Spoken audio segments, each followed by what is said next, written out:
What do the climate crisis and militarism have to do with each other? This presentation demonstrates that oil, water, and the climate crisis are all interconnected. We cannot save the planet without taking on the military. Oil-producing countries are more likely to have civil wars than other countries.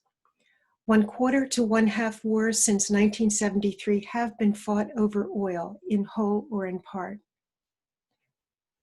According to the 1980 Carter Doctrine, the U.S. will use military force to defend access to Persian Gulf oil. The U.S. has spent more than $8 trillion since the late 1970s protecting oil cargoes. We are still there, itching for war with Iran, despite the fact that we now have oil independence due to fracking. The Pentagon is the largest institutional user of oil in the world and institutional contributor to climate crisis by its use of oil.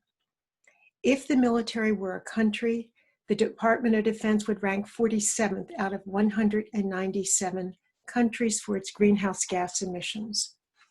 So let's look at the climate impact of the US war in Iraq.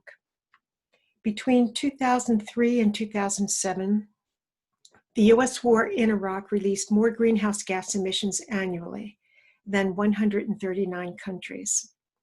The estimated $3 trillion cost to the war was equivalent to all global investments in renewable energy by 2030, that is projections in those global estimates. The US military is the largest institutional consumer of oil in the world, estimated to be 5% of global use. Yet this does not include the defense industry, manufacturing the weapons, nor hazardous waste cleanup on US bases and the military industrial pollution and hazardous waste generated. So it would be the oil for cleaning up that's used in cleaning up those hazardous wastes. Nor does it include rebuilding war-destroyed cities and infrastructure. The estimated global greenhouse gas emissions from the entire world military is, I estimate, 15% from the use of fossil fuels. So let's look specifically at the damages of war and the extra greenhouse gas emissions as a result of that. General Joseph Votel, the US commander in the Middle East, described this city of Raqqa in Syria after we had continuously bombed it as a pile of broken concrete and toxic rubble. He called for the world's help to rebuild. I don't know why he did, since the world didn't destroy the city, we did. Countless concrete buildings in the Middle East have been destroyed in our wars there, including in Iraq, Syria, and Libya. Greenhouse gas emissions from the production of concrete are estimated to be 8% of global emissions. If it were a country, cement production would be the third largest emitter. The Middle East, of course, all the buildings there are built of cement, so the ones that we have destroyed in the various wars there, and also Afghanistan in the farther east, these buildings have to be rebuilt, and in doing so, it's another cost of war, which would be the emissions from the cement for these buildings. The climate crises have the potential to add to conflict through the following: migration from drought, desertification, sea level rise. For example, Syria suffered a 5-year drought from 2006 to 2011, and this drove farmers to cities for survival. They joined the popular uprising in 2011, to which the government of Syria responded with armed force. 1/3 of crude oil from the Persian Gulf and Africa, and 1/2 of liquid natural gas, as well as large coal supplies from Australia and Indonesia, are transported through the South China Sea. They are vital energy resources for China, South Korea, Japan, and other regional countries. President Obama's pivot to Asia had an anti-China militaristic component by encouraging the reestablishment of U.S. military bases in Vietnam and the Philippines, and also by conducting war games with, quote, friends. Vietnam, the Philippines, Japan, and Australia. China is perceived as a threat for building military bases on contested islands in the South China Sea, increasing its military budget and developing new weapons. The Pentagon's mantra is that war with China is likely, if not inevitable. China's economic threat has been transmuted into a military threat. China, in turn, is increasing its modern military capacity.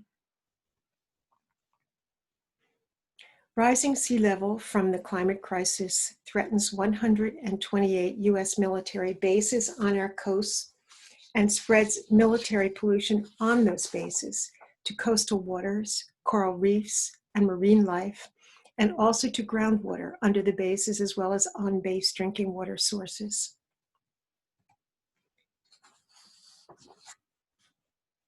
Oil and war at home. The Standing Rock Sioux Tribe initiated nonviolent protests in 2016 to stop construction of a fracked crude oil pipeline leading to a terminal in Illinois. The pipeline was laid near a lake holding water diverted from the Missouri River, which is the tribe's drinking water source. Police used rubber bullets, mace, attack dogs, water cannons in freezing temperatures. They used tear gas and concussion grenades against the nonviolent protesters. A medic treating injuries described the armed soldiers and police as waging a low-grade war. The fracked crude oil pipeline was finished in 2017 under an executive order issued by Trump. However, in 2019, a federal judge ordered the pipeline needs a more thorough environmental impact assessment by the Army Corps of Engineers.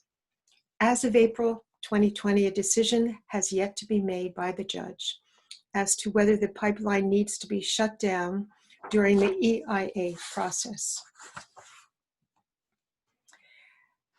Another consequence of the climate crisis are climate refugees at the US-Mexican border. 3 countries most threatened by the climate crisis are Guatemala, El Salvador, Honduras.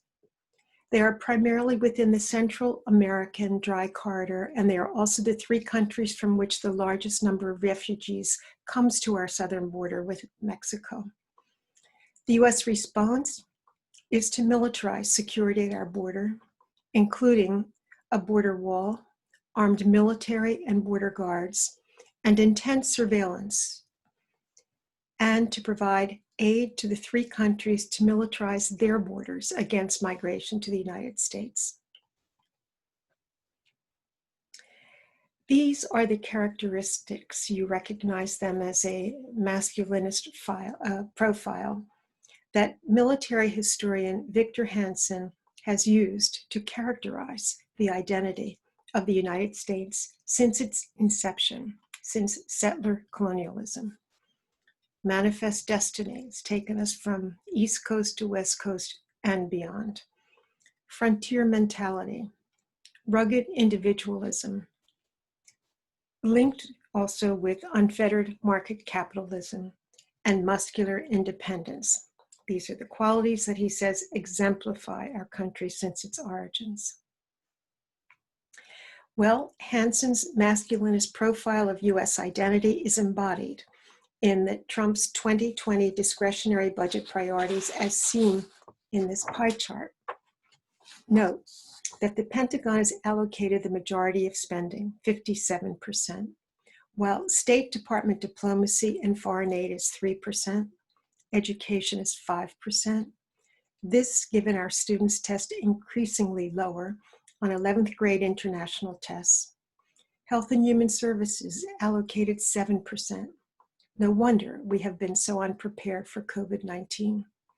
And energy is allocated 3%, while the climate crisis worsens for lack of efficiency in buildings, renewable energy, and standards for lower consumption. In contrast to the mainstream US patriarchal history with its roots in genocide of Native Americans, African American slavery, lack of rights for women, and ruthless capitalist exploitation of nature, we have a long people's history of resistance against oppression and war with vibrant peace activism, activist movements on behalf of equal rights for women, Blacks, Latinos, Native Americans, and immigrants, labor movements for unions, a living wage, and safe working conditions, as well as work cooperatives, environmental movements for the protection of air, water, soil, and biodiversity, and more recently, climate crisis and species extinction activism with remarkable youth activism. In 2018, we saw progressive wins, particularly in the House of Representatives and at local levels, with more progressive women voted into office. So what is needed for peace, democracy, and saving the planet? First, sex equality. The equality of women has been shown to be a major factor in a country's peace. That is, its lack of civil conflict and lack of engagement in international conflict. We also need racial and ethnic equality. Think about, who do we fight? Our current military conflict is solely in non-white countries or in countries where the identity of people is perceived to be non-white, such as Arab countries. We need income inequality. Why? Countries with higher income inequality also have higher disparity in illness, mental health, education, housing, community cohesion, and political influence. Thus, income inequality undermines democracy. We need indigenous rights. Studies have shown that when governments honor indigenous land rights, the land and its resources and biodiversity have better stewardship. If we are not united in peace, we cannot save the planet.